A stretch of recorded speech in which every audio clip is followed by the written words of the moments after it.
GFX lecture here, and I recorded this second part of the tutorial 2 times over, but I was kind of rushing and I wanted to keep it under 15 minutes just to save render time, and the tutorial didn't turn out as good as it could have, so I'm going to not put a time cap on it, and hopefully it'll turn out better than it did last time, just because I won't be rushing as much and I'll explain everything well. If you guys hear like annoying clicking in the back, that's just because my friend is over. Hey. But he's not going to be talking at all. So, yeah, just try and tune that out. All right. So this tutorial is going to be about making basic text effects. And yeah, so just basic text effect. In the last tutorial, I just showed you how to make. Oh, not like that. I showed you how to make a text like this. So again, so yeah, once you have your text, you should have saved it somewhere. Take your text and drag it over onto the Photoshop icon. There's different ways to import Photoshop files. You can do that, or you can just do File, Open. And once you do that, you're gonna want to, or well, you don't have to do this, but just for the sake of the tutorial, I'm gonna do New 1280 by 720 with a white background. And this is just going to be my canvas. So I'm going to put your text into a different picture. Oh, I almost forgot. So you guys should be familiar with the Photoshop tools. If you're not, then please ask for a commentary or a tutorial on what they all are and how to use them. But as of now, I'm not really going to go into depth on them. I'll explain very briefly the tools that we'll be using most. So this one is Move Tool. It's pretty straightforward. You can move your text around or whatever layer you're on. You can move it with that tool. The next really useful one is Brush. You can download and install brushes, but I don't really use brushes that much, so it won't ever come in handy for me really. Clone Stamp Tool is if you're on the layer and you hold Alt if you're on a PC, Option if you're on a Mac, and click somewhere, it'll clone stamp it. It's pretty straightforward. The next useful one is Eraser, and it erases. And then there's Paint Bucket, and then Blur, Sharpen, Smudge, and then the last useful one, last two, there's Text Tool, which is again straightforward, and then there's Pen Tool, which is for making really detailed kind of markings, like you can make a shape, whatever. Make selection, and then once you do that, if it's on a certain layer that has something like that, you can copy it and paste it, and yeah, you can copy a certain part, like a distinct part of a photo. So now go to your Move tool, the top left tool up here, and this is really important. A lot of people don't know this, but this took me a while to figure out, and once I figured it out, it made things so much easier. See, when this box, it'll be like this right now, and you don't really know when you're on your layer, and it's kind of hard to move your text around, and you can't rotate it.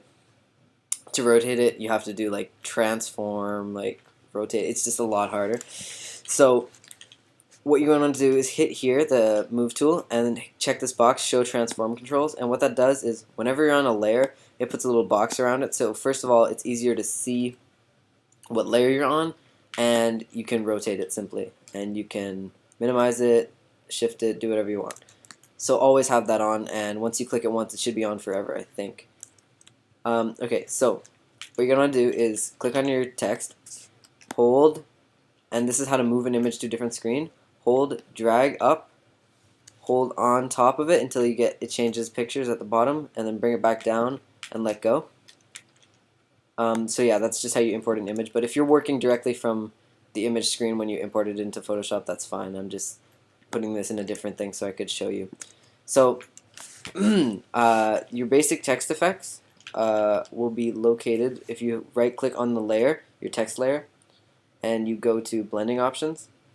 These are all things you can do to your layer, things you can change, whatever, to make it look cooler. We're going to start with gradient overlay. So when you first click on it, okay, you got to make sure when you click on it, it'll be like, don't just check the box, like just click on the gradient overlay thing. It's just, if you just check the box, you'll still be on, like say I just checked Satan over here, I'm not actually on Satan, and when I change something about that, it'll actually be changing gradient overlay. So I mean, you could just make sure you check the box and that you're on the right thing. You're on gradient overlay. So once you're on gradient overlay and you check it, you hit up here. This looks kind of stupid right now, but if you hit up here where it says blend mode and you change that to overlay, that kind of makes your text look a little more professional, and it just adds a nice color to it. Whatever. One second, let me just do something really quick. Okay. Yeah, so you go gradient overlay, overlay, and there. If you slide it up and down like that, you can change the, how dark you want to make it, where the white starts. Yeah, and it just adds a cool effect to your text to add a little bit of variety. And say, okay, this is really useful tip. When you render something out in a picture, or when you render a text out or anything, if you render it out in the wrong color and you want to change it, instead of re-rendering it from Cinema 4D, you can just go to color overlay and pick your color, whatever, just do red, and then change it to overlay. But whenever you do this, you need to make sure that your image, your layer that you're on, is go to your layer, right? Go to adjustments and make it black and white. Because if it's not black and white, then when you change the color and put it as an overlay, say it started out as red and you change it to blue, it'll be like a gross brown or an orange because the two colors will be merging. You have to make sure you turn it to black and white first. So yeah, to do that, you just go image adjustments, black and white, and that's just, you do that when you want to change the color of something you just rendered out. So again, you can go to blending options. You right click your layer, go to blending options, and I don't need color overlay right now, but yeah, so the first thing you can do is gradient overlay. Another effect you might want to add is stroke, and stroke just adds a kind of like 2D like style animation type thing to your text, and I think it looks pretty cool for this text just because it's a white text, and adds a little variety, and it for sure adds definition to your text. And the last thing that I use a lot, or the last two things, you could use bevel and emboss, but I don't really use it that much. But yeah, whatever. The last two things that I really use are drop shadow and outer glow. So we're gonna start with outer glow. Outer glow just adds, you can't really see it, but say I put black. Outer glow just adds kind of a, oh, you still can't see it, damn. Well, it just adds a faint glow to the outside of your layer, whatever you're using, and it's good for not only texts but a lot of other things. So drop shadow is one of the most useful things. It makes your text kind of fit into your background. See, when I don't have it on, there's no shadow behind it. It just makes it look more realistic. And the two things you're going to want to play with are the size and the distance. And I like to have the distance kind of like that. It looks cooler. And yeah, so those are the basic preset Photoshop effects that you can use. And you're going to want to, before you move this to a different picture, before you move this to your background or whatever, you need to right click this, convert to smart object, and then after you do that, right click it again and hit rasterize. What will happen if you don't do that is this is what happens, and it took me so long to figure out why this was happening. So see, when I do that, the gradient overlay used to be on the bottom of the text, but now it has switched to the G, so it looks really bad, and that's not what you want your text to look like. So before spinning it around and moving it to a different picture, you have to right click, convert to smart object, right click, rasterize layer. And now, as you'll see, when you switch it, it stays where it's supposed to be, and it doesn't switch to the bottom G. Okay.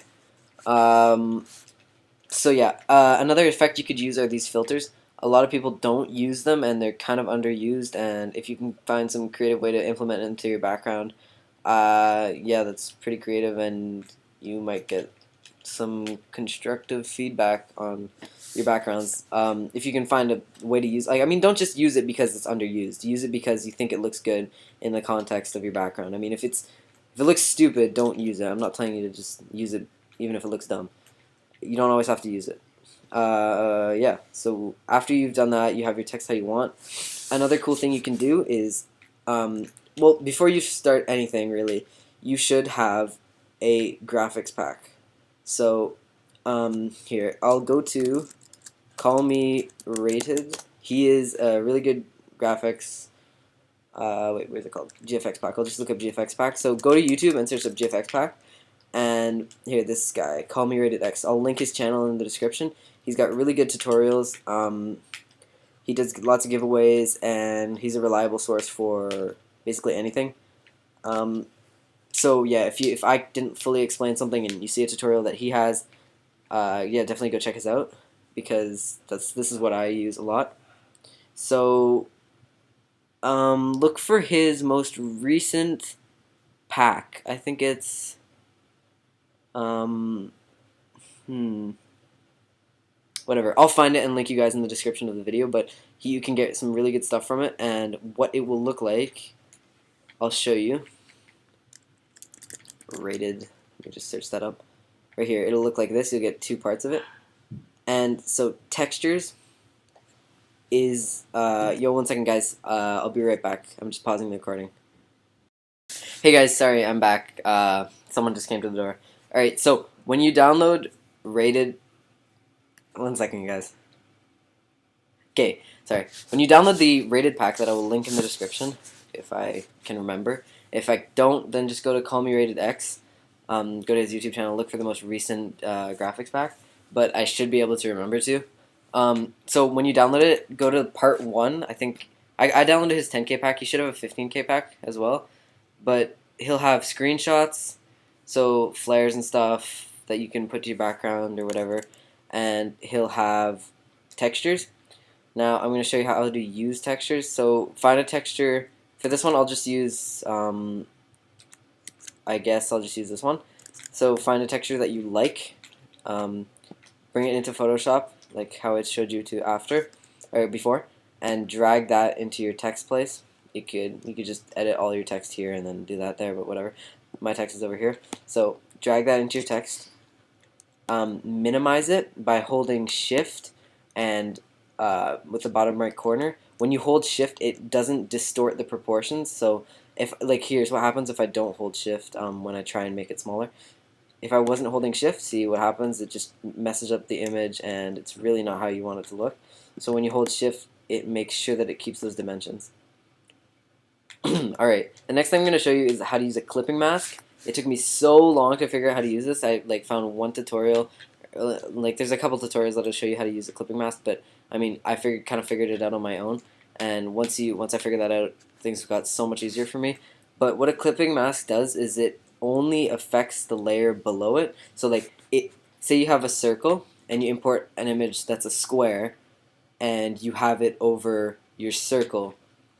You can't see the circle anymore, but when you make a clipping mask, it cuts out everything else except for the form of that item. So see what will happen if I turn this into a clipping mask. If you right click go to your texture, make sure it's on top of your text, right click the texture, hit create a clipping mask, and see what it does. It only affects, it only over the GFX text. So and then once it's like that, you go to your texture layer, and you go to here, and you hit overlay, and then that adds the texture to your text. So now your text has a texture, a gradient overlay, and a stroke if you've added it, and a drop shadow.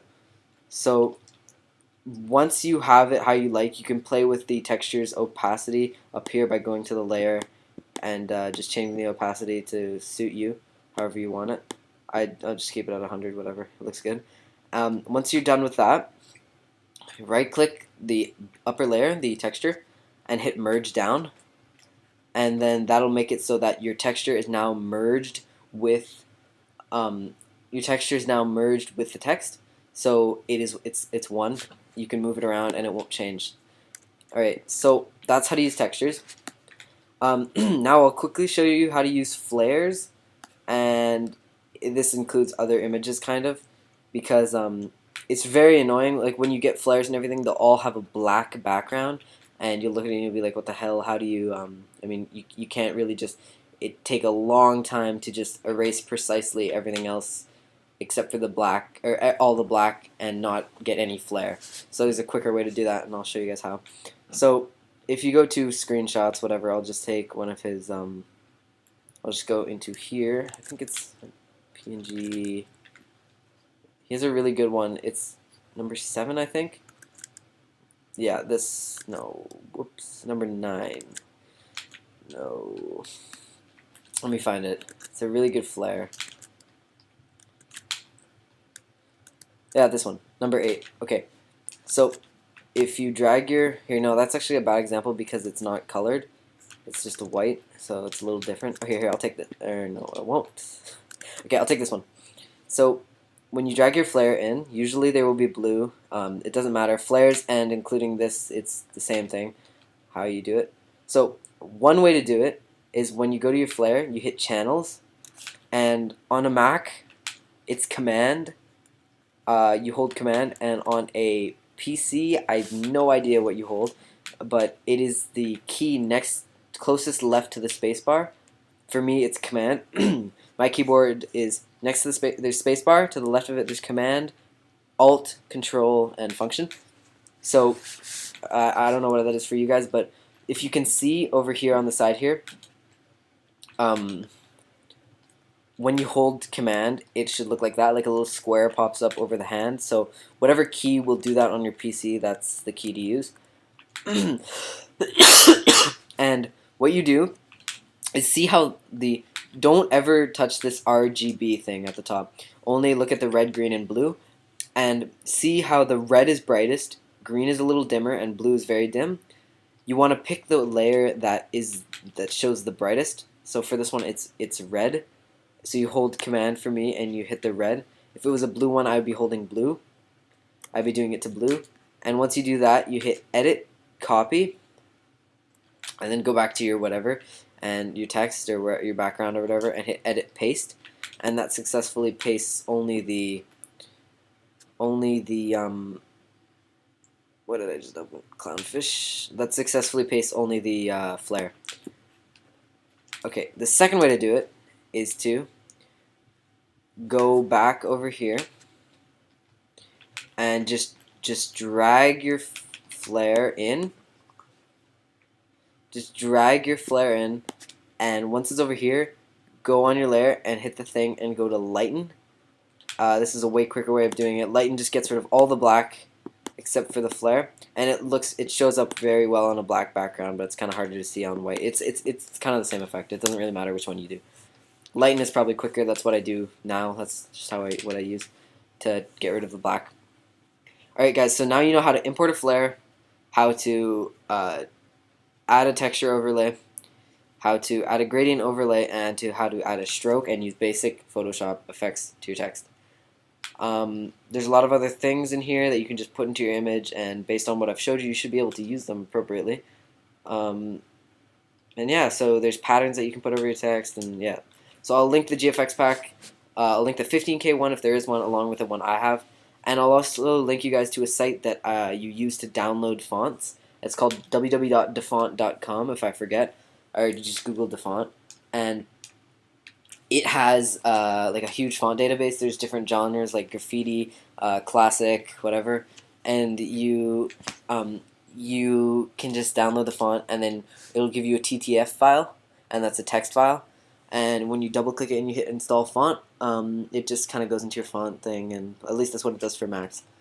Alright guys, so if this helped, please leave a rating, comment, subscribe, like, favorites help a lot, and if you know anyone that's trying to learn GFX, please let them know, and if my tutorial has helped, then please give some feedback or whatever, because again, I'm new to making tutorials, and I'm just trying to go in depth on this so that you guys, I'm trying to show a lot of things that other people missed.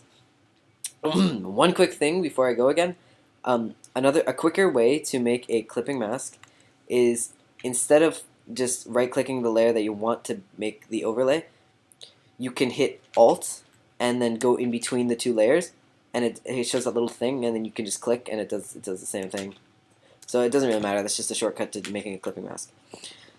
Alright guys, thanks a lot for watching, and I will see you next time, and check the link for the descriptions. Peace!